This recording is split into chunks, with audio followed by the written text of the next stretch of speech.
NWA. Barnes seeks damages of over $10 million and claims that last January at a Los Angeles club, Dre assaulted her, grabbing her hair, slamming her face and body into a wall, and kicking her in the ribs. No comment from NWA's label, but when we interviewed NWA last March, the group was quite willing to comment on the Barnes incident. That's what she get. I hope she get it again.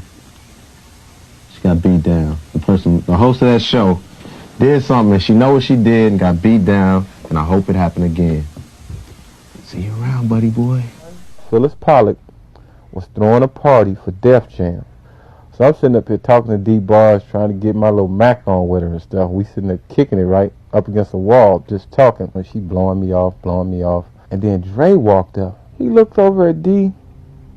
He said, "That's some fucked up shit you done, bitch," and stole on a boom. And you know how your drunk can just come down? I'm looking and I'm saying, wait a minute, this is whooping this bitch ass. So I jumps in the fight, you know, to help D, and his bodyguard hits me in the side of my mouth here with his gun, knocked out 2 of my motherfucking teeth.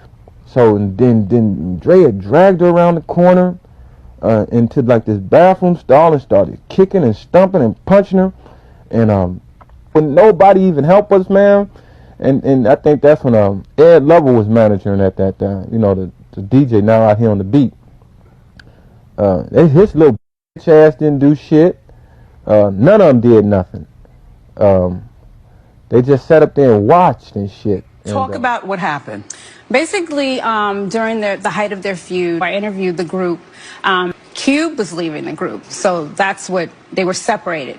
And the segment was switched where Cube said something about the group, and it was edited into the show.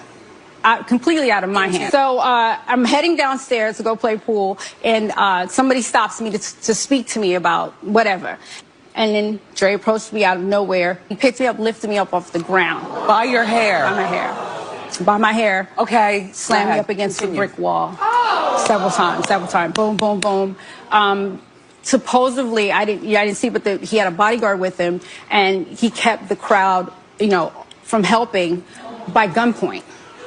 Threatened the crowd with gun. The person that was talking to me was the only person that was tried to intervene. He got pistol whipped, hit, lost 2 teeth. I grabbed the rail, I pull myself back up, and then I run into the women's restroom. Okay.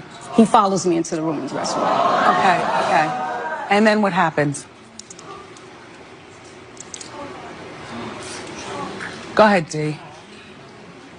Tell your story. He continued to assault me in the women's restroom. Beating you up?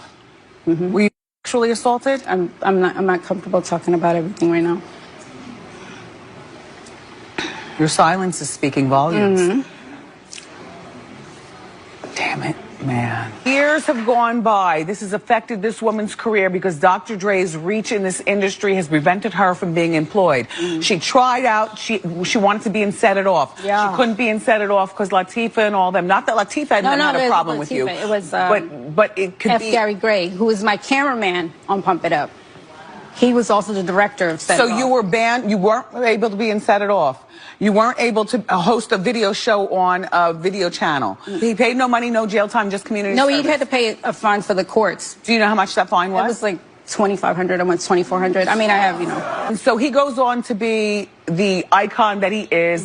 You have to admit, Yeah. Dr. Dre is going on, and you have no career.